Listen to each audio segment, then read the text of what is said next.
القصة الحقيقية لأمينة رزق، سيدة المسرح العذراء. نشأتها المبكرة. أمينة رزق ولدت سنة 1910 في طنطا، وانتقلت مع والدتها إلى القاهرة بعد وفاة والدها. بدأت تمثل وهي طفلة صغيرة مع خالتها أمينة محمد في فرقة رمسيس، وده كان بداية مشوار فني طويل عمره يقرب من 75 سنة.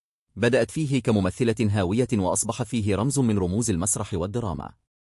دائرة زرقاء كبيرة، حياة بلا زواج، ولكن ليست بلا حب. القصة لي دايما بتروى عنها إنها لم تتزوج أبدا، لكنها كانت تحب من طرف واحد، يوسف وهبي، أستاذها ومدير فرقة رمسيس.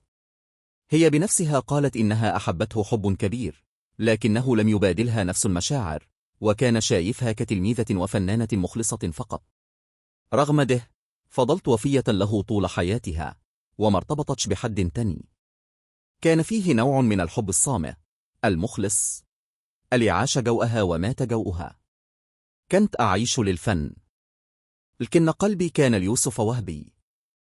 أمينة رزق، دائرة حمراء كبيرة، الدراما الصامتة في حياتها. أمينة كانت نموذج فريد في التوازن بين الضوء الخارجي والظل الداخلي. على المسرح كانت قوية، تقود مشاعر الجمهور وتتحكم في المشهد، لكن في حياتها الشخصية كانت تعيش في عزلة اختيارية، هادئة وكتومة جدا.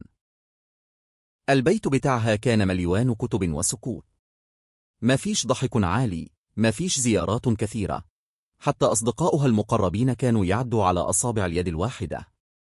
الدراما مش ديما صرخ، أوقات الصمت أبلغ. الإخلاص الأسطوري للمسرح. أمينة رزق كانت بتعتبر المسرح بيتها الأول والأخير. كانت بتمشي من بيتها للمسرح بالعصاية وهي في الثمانينات، وتقف بالساعات على المسرح بدون كلل. رفضت تسيب المسرح حتى بعدما جالها مرض القلب، وكانت بتقول: المسرح هو الحياة، لما أسيبه يبقى خلاص انتهيت. اشتغلت في أكثر من 500 مسرحية، وشاركت في أفلام ومسلسلات بتعد بالعشرات، لكنها كانت دايما تقول إن المسرح هو عشقها الحقيقي. الرحيل الهادئ. توفيت أمينة رزق سنة 2003 عن عمر يناهز 93 عاما، بعدما أعطت عمرها بالكامل للفن. ماتت بهدوء، زي ما عاش. لا ضجيج، لا صراعات، فقط امرأة أدت رسالتها للنهاية. نجوم ساطعة. لماذا تستحق قصتها أن تروى؟ لأنها تمثل جيل نادر بيحب الفن بإخلاص، وبيعيش في الظل علشان يقدم نور للناس. أمينة رزق مش بس فنانة عظيمة، دي حكاية إنسانية نادرة عن الإخلاص، العزلة، الحب الصامت، والتفاني.